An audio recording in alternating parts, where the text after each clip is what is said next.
말씀을 봉독합니다. 1절로 5절까지입니다.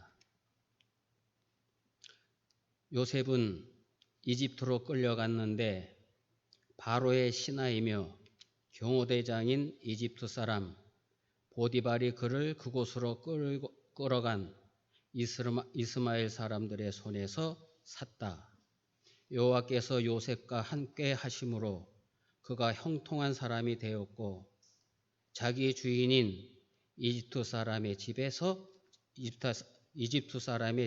살았다. 여호와께서 요셉과 함께 하시고 또 여호와께서 그가 하는 모든 일을 그의 손에서 형통케 하신 것을 그 집주인이 보았다. 요셉이 경호대장 앞에서 은혜를 입어 그의 시중을 들었으며 경호대장이 요셉을 자기 집의 관리인으로 삼고 자기의 모든 소유를 그의 손에 맡겼다. 경호대장이 요셉을 자기 모든 소유를 주관케 하는 관리인으로 삼은 이유로 여호와께서 요셉으로 말미암아 이집트 사람의 집에 복을 주셨으니 여호와의 복이 그 집과 밭에 있는 모든 소유에 내렸다. 아멘.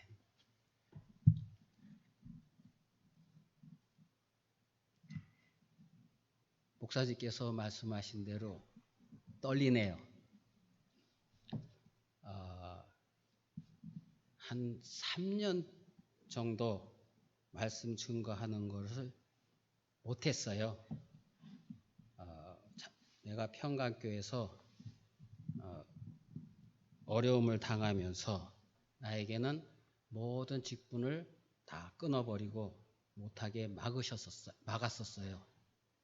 그 이후로는 저 자신도 기도 생활을 좀 덜 하게 됐고 말씀 연구도 덜 하게 됐고 그러던 중에 하나님께서 은혜로 저를 창광교회로 옮겨주셨어요. 그래서 옮겨진 후로는 심령이 편안하고 감사가 넘치고 기쁨이 넘치는 신앙생활을 지금 하고 있습니다. 참 감사합니다. 내가 무엇인데 가끔 창광교회 와서 볼 때 창광교회 청년들은 어떤 신앙생활을 하고 있을까 궁금하기도 하고 또 조장로님 통해서 말씀을 들을 때 우리 청년들은 정말 신앙이 좋습니다. 하나님 말씀 붙들고 사는 청년들이 참 많습니다. 이렇게 할 때 한편으로는 청년들이 존경스럽고 또 만나보기도 쉽고 그랬었습니다. 그래서 이 자리에 서게 될 때에 내가 어떤 말씀으로 하나님 앞에서 증거해서 저도 은혜 받고 우리 청년들도 은혜 받을까 이런 생각을 했는데 그래도 우리가 이 세상에서 살아가면서 아까 김민정 자매님께서 기도했듯이 기도 내용이 우리가 하나님 앞에서 어떻게 살 것인가 그거에 대해서 고민하는 기도 그렇게 해달라고 하는 기도를 했어요.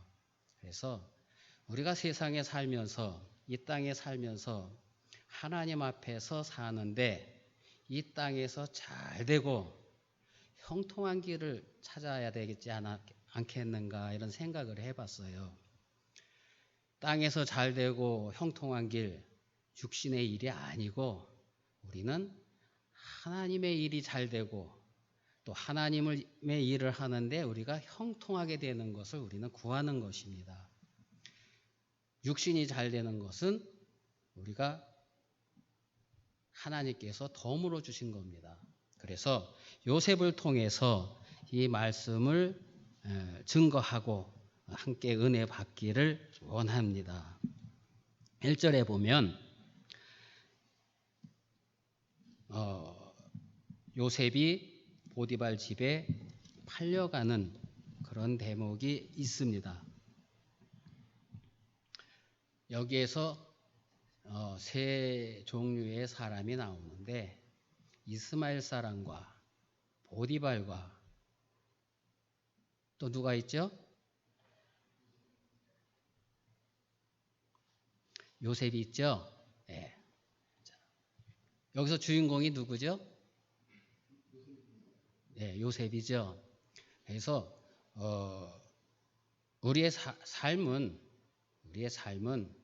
하나님께서 우리에게 예정하신 섭리, 역사를 통해서 우리가 하나님 앞에서 사는 것인데, 그것을 우리식으로 말을 바꾼다면 우리는 하나님께서 맡겨주신 그 예정에 대한 역할을 감당하고 있다, 이런 생각이 들어요.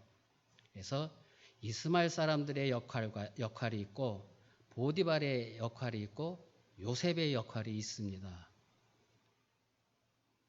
그것은 각각 하나님께서 우리에게 맡겨주신 배역이에요.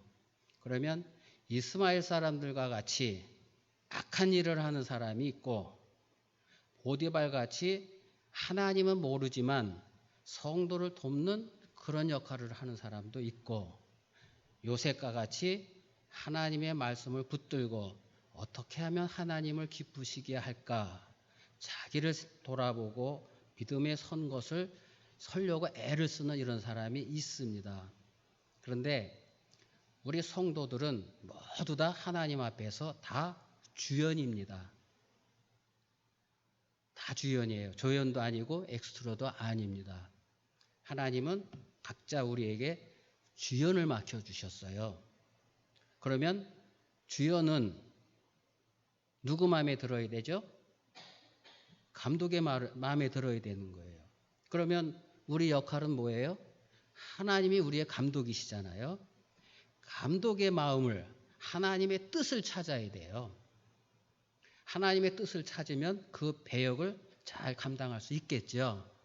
그런데 감독의 뜻을 모르면 자기 마음대로 배역을 감당하다 보면 감독이 안 좋아하겠죠. 하나님이 안 기뻐하셔요.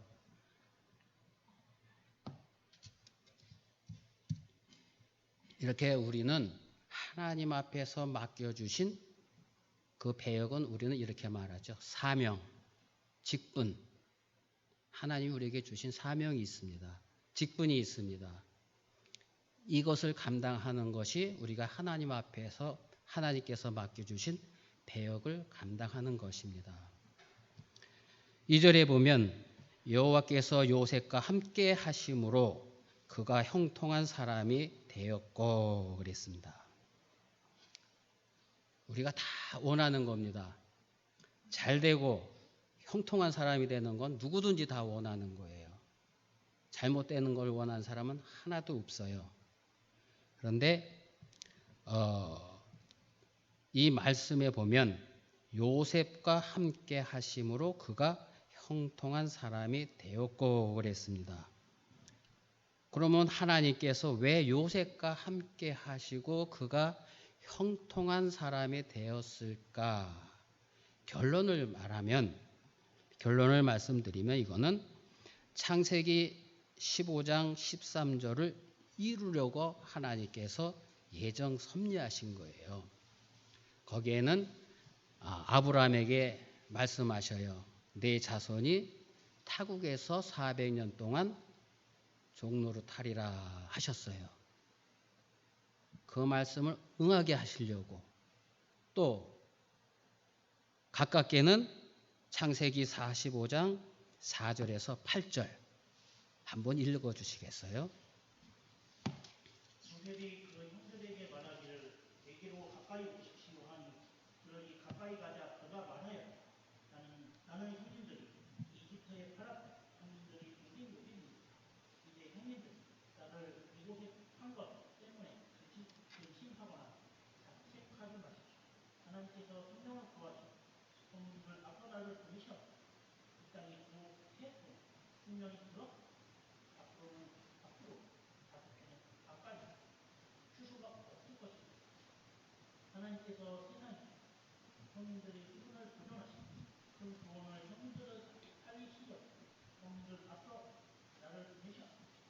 그러므로 이제 나를 이곳에 보내신 것 형님들이 아니고 하나님이십니다. 하나님께서 나를 바로 아버지로 삼으시고 그 온 집안의 주로 삼으시고 이집트 온 땅을 다스리시고 나로 삼으셨. 특히 아버지께로 올라가 말씀 드리십시오.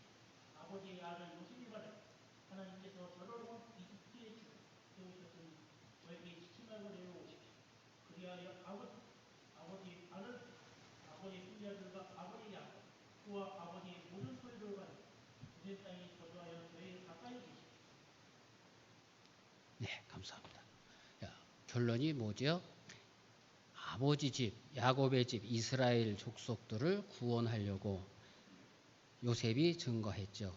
나를 먼저 형님들 먼저 이곳에 보내셨습니다. 그랬습니다. 이스라엘을 구원하시려고.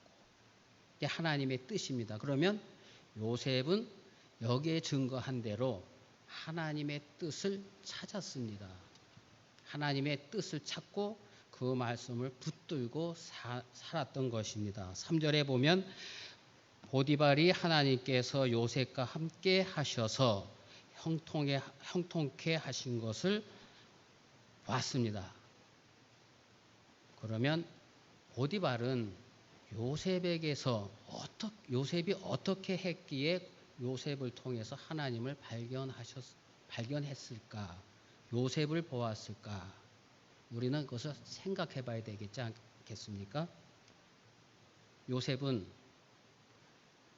어려서부터 아버지 무릎에서 하나님의 말씀을 배웠다고 짐작이 됩니다. 야곱은 형 에서를 통해서 삼촌 외삼촌집에 가서 살면서 여러 가지 신앙의 경험을 받았습니다. 또 돌아오면서 형 에서가 자기를 죽이려고 쫓아오는 줄 알고 야복강에서 기도를 했지요. 살려주세요 하고요. 이런 모든 신앙의 경험이 야곱에게는 있었을 것입니다. 그것을 요셉에게 가장 사랑하는 아들이었기에 무릎에 앉혀놓고 하나님은 이런 분이다 이렇게 가르쳐 주셨을 것 같아요. 그러면 그 요셉은 그 하나님 아버지를 통해서 그 말씀을 받고 마음에 새기고 그가 성장하는 과정, 형들이 양치는 곳으로 갈 때까지의 그 모습을 보면 요셉은 아버지의 말씀에 잘 순종하는 사람으로 보여졌습니다. 그 신앙으로 보디발 집에 노예로 팔려갔고 거기서 신앙생활하는 가운데 보디발이 볼 때에 요셉이 하나님과 함께하는 것을 보았습니다. 요셉이 노예로 팔려갔지만 그의 얼굴에는 성령이 충만한 얼굴, 기쁨이 가득한 얼굴, 감사가 넘치는 얼굴이었습니다. 그런 모습이 보이지 않고는 하나님이 함께 하신다는 것을 알 수가 없죠. 제가 경험을 해봤습니다. 제가 2년, 3년 고난을 받을 때 저는 제 마음에 나는 이기고 있어 이렇게 생각을 했는데 나중에 보니까 내 마음은 그렇게 하려고 할지라도 내 몸에서는 그 괴로움을 느끼고 있었어요. 그러니까 내가 성령에 충만한 사람이 되려면 하나님의 말씀을 붙들고 기도하는 사람이 되지 않고서는 성령에 충만한 사람이 될 수가 없었습니다. 대단한 요셉입니다. 제가 경험을 해보니까 고난을 당하다 보니까 정말 요셉의 신앙은 본받을 만한 신앙이다. 어떻게 저런 신앙을 갖고 있었을까?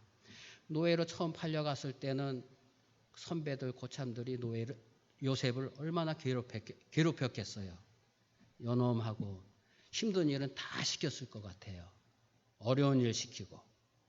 그때 요셉은 어떻게 했겠어요? 하나님이 주신 감당할 일이라고 생각하고 최선을 다했을 것 같아요.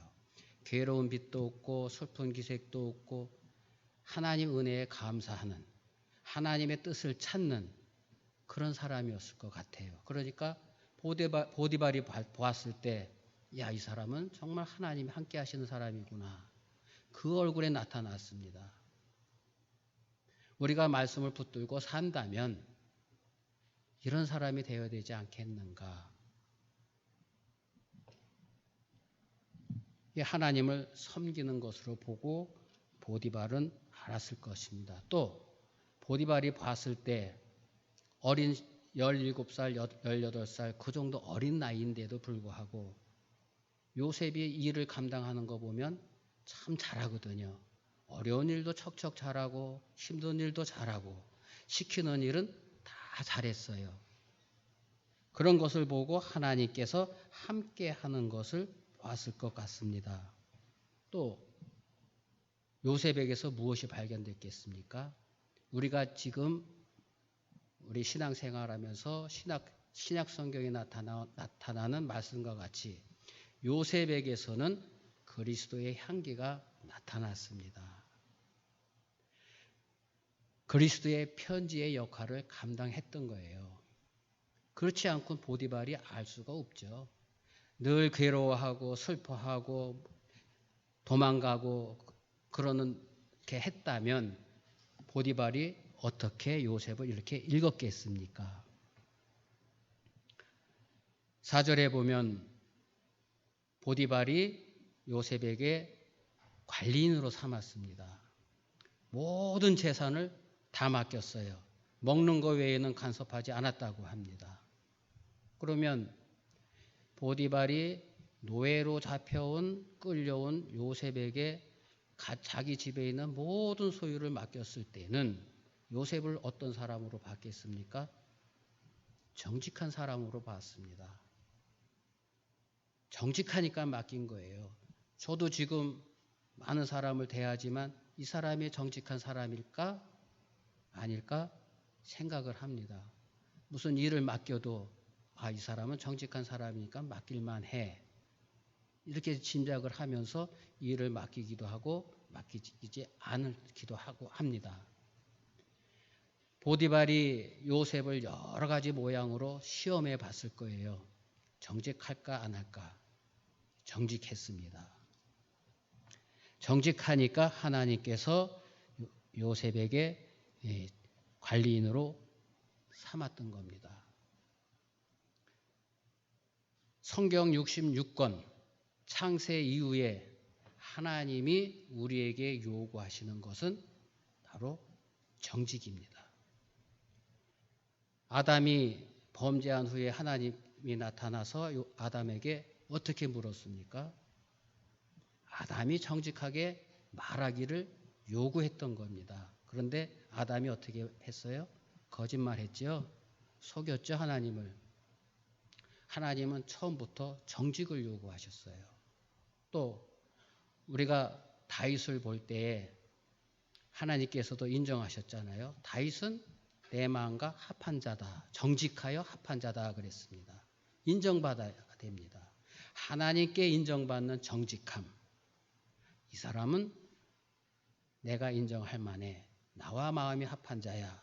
지금 우리들에게도 이 다윗의 마음, 정직한 마음 하나님이 요구하십니다. 우리가 그 마음, 그 정직함을 가질 때에 하나님께서 우리에게 많은 것을 맡기실 것입니다. 성경 전체에 하나님께서 요구하시는 것은 정직입니다. 우리가 세상에서도 이런 말을 합니다. 준비된 자를 쓴다. 들어보셨죠? 준비된 자를 써요. 어디서든지. 그런데 여기서 우리가 또 깨달아야 될 건 뭐냐면 무엇을 하든지 어떤 실력이 되든지 능숙한 사람이 되든지 이것은 누가 준비를 시키는가? 그것도 하나님이 준비를 시키시는 거예요. 아브라함이 갈대우르에서 살 때에 아브라함은 뭐 했던 사람입니까? 아버지가 우상을 만든 사람이었죠. 그러면 아브라함이 하나님을 알았겠습니까? 우상 만든 사람 자녀가 어떻게 하나님을 알겠어요? 하나님이 무조건적으로 선택하신 거예요. 선택해서 가나안 땅으로 가라. 처음에는 가나안 땅으로 가는 것도 몰랐죠. 갈 바를 알지 못하고 출발해 갔습니다. 가다가 여러 가지 환경을 만나서 아브라함이 되었습니다. 하란에 가서 머물러서 있다가 아버지 죽으니까 다시 그때서 하나님이 가나안 땅으로 가라오는 줄 알고 또 출발합니다. 가나안 땅에 가서 먹을 것이 없으니까 또 애굽으로 내려가지요. 애굽 내려가서 아내를 빼앗기죠.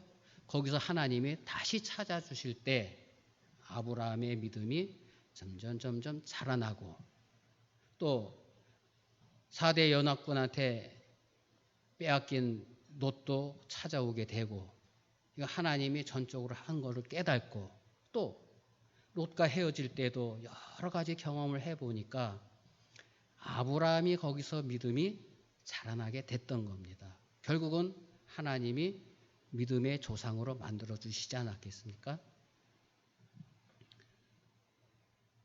모세도 마찬가지입니다. 모세도 바로의 공주의 아들 신분으로 세상 지식을 통달합니다. 그 다음에 하나님이 어디로 인도하셔요?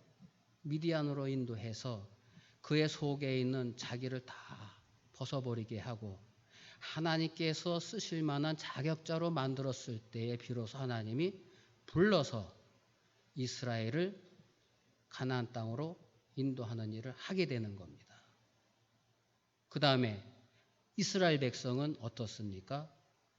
애굽에 살며 400년 동안 살면서 하나님을 잃어버렸어요.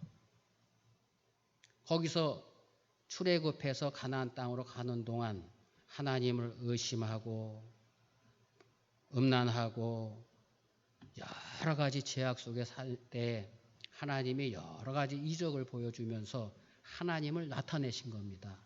거기서 만나도 먹고 메추라기도 먹고 결국 가나안 땅으로 들어가는 그 과정에 연단을 받아서 결국 만들어져서 가나안 땅에 들어가는 겁니다. 우리도 이 세상 사는 동안에 만들어져야 됩니다.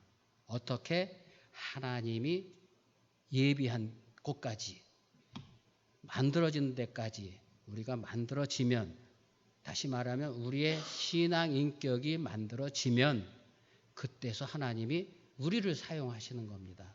만들어지지 않고는 절대로 사용할 수가 없습니다.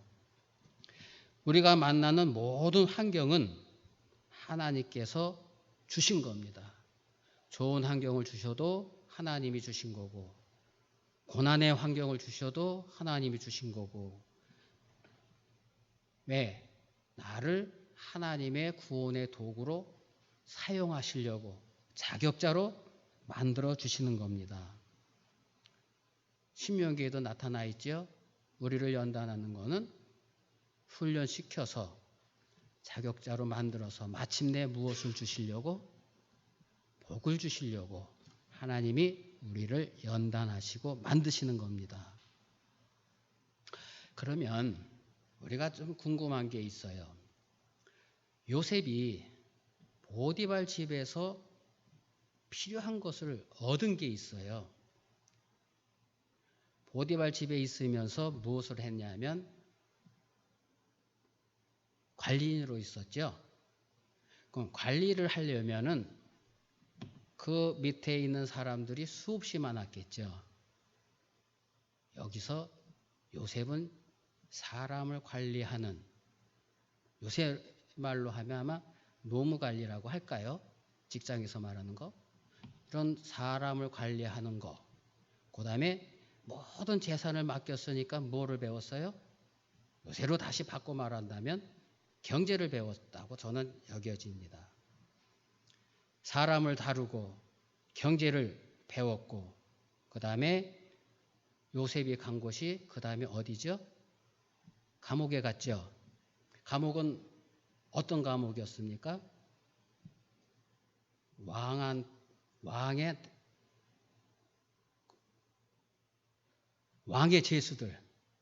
왕의 죄수들이 있는 그런 감옥에 갔습니다. 지금으로 다시 바꿔 말한다면 정치범이죠. 예. 나라에 대해서 반대하다가 감옥에 갇혔으면 정치범이에요. 그러면 요셉이 감옥에서 배운 것이 무엇입니까? 정치범들 사이에서 정치하는 것을 배웠겠죠. 자연스럽게 배워진 거예요. 그러면 요셉에게 있어서 노예로 팔려간 것이 불통입니까? 형통입니까? 형통이죠. 뭐 배웠어요? 앞으로 요셉이 총리 될 자격이 되는 그런 과정을 배웠던 겁니다. 감옥에 들어간 건 형통입니까? 불통입니까? 그것도 형통입니다. 정치하는 걸 배웠지 않습니까? 다 배우고 나니까 하나님이 요셉을 어떻게 하셨어요? 총리로 세우셨어요. 아까 서두에도 말씀드렸지만 요셉이 몇 세에 아버지를 떠났어요? 17세에 떠났어요. 몇 세에 총리가 됐는지 아셔요? 30세. 30세에 총리가 됐어요. 성경에 다 있어요. 한번 연구해 보세요. 30세에 총리가 됐는데 그러면 13년의 어린 나이에 애굽의 총리가 되는 대단한 일을 하나님이 맡기셨어요. 그러면 하나님이 하시는 일은 오랜 기간 동안 하시는 일도 있으시지만 빠른 시간 내 빠른 기간에 하나님이 이루시는 일도 있습니다. 그러니까 우리는 기도하면서 이 일이 왜 안 이루어질까 하고 고민하는 사람도 있을 거고 또 빨리 이루어졌으면 좋겠다 소망한 사람도 있을 겁니다. 그러나 하나님의 예정한 때가 돼야 됩니다. 하나님의 예정한 때가 있고 또 하나님이 예정한 방법이 있습니다. 그 방법을 통해서 하시는 거예요. 내가 무엇을 하겠다고 해도 이루어지는 것은 없습니다. 하나님의 주권에 있습니다. 하나님 마음대로예요. 하나님이 이 일을 이 사람을 통해서 해야겠다 예정하셨으면 하나님이 그 일을 그 사람을 통해서 하시는 겁니다. 우리 청년들이 다 있지만은 각자 하나님께서 맡겨주신 사명들이 다 있어요. 그 사명을 감당하는 거예요. 저는 아침에 교회 오면은 주차 관리하는 분들, 청년들 보고 그러고 또 여러 가지 이게 일을 하는 거, 식당에서도 봉사하고 주일학교 봉사하고 중고등부 봉사하는 여러 청년들을 볼 때에 하나님이 이 청년들에게 이런 사명을 주셨구나 그렇게 생각을 하고 참 귀한 일을 맡기셨다 이렇게 생각을 합니다. 하나님께서 주신 것은 복이 아닌 것은 주지 않으셔요.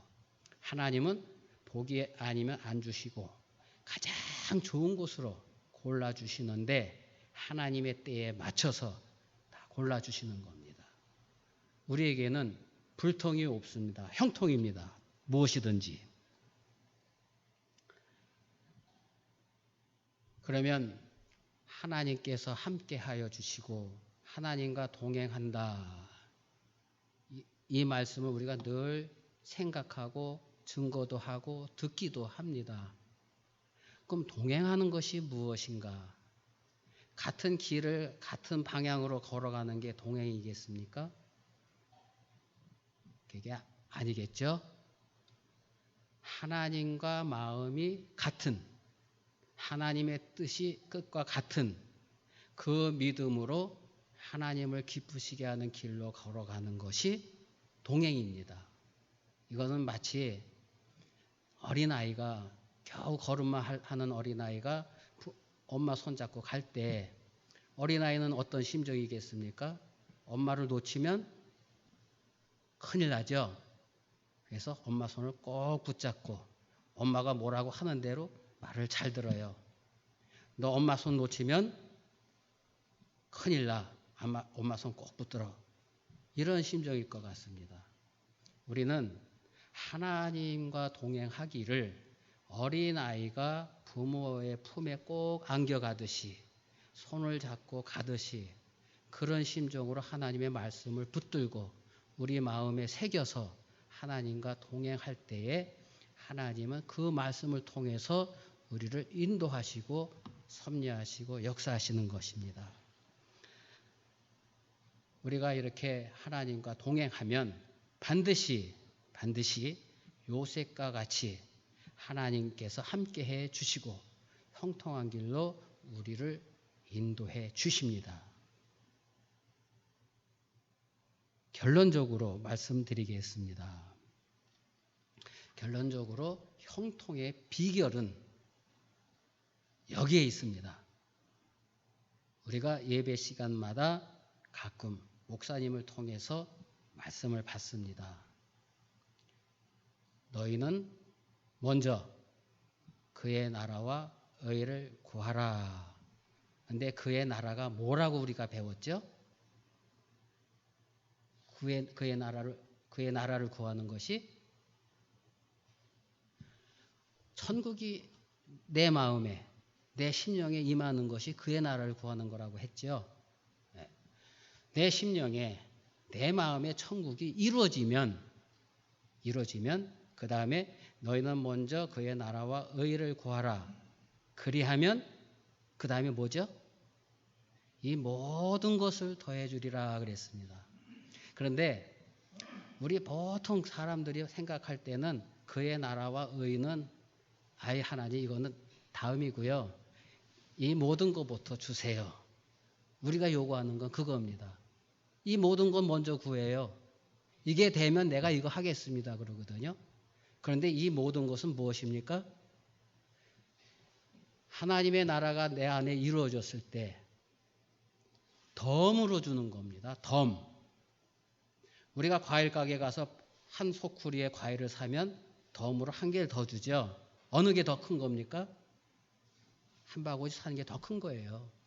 우리에게는 하나님의 나라와 의를 구하는 것이 더 큰 겁니다. 이거는 생각지도 안 하고 이거부터 주세요 하고 그것만 매달리는 거예요.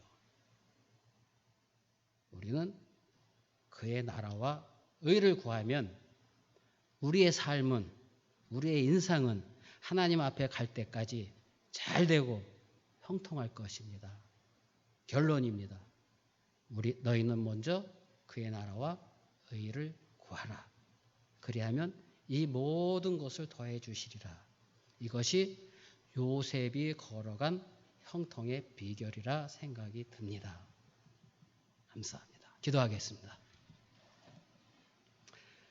하나님 은혜와 사랑을 감사합니다. 부족한 것을 들어서 하나님의 말씀을 대언하게 해주심을 감사합니다. 하나님의 뜻이 아닌 것, 잘못된 것은 다 제하여 주시고 하나님의 기쁘신 뜻대로 이 말씀들이 우리 모두에게 심겨져서 이 말씀 붙들고 이 세상 살아감으로 하나님을 기쁘시게 하며 우리의 삶이 형통한 길로 될 수 있도록 도와주시옵소서. 예수님의 이름으로 기도하옵나이다. 아멘.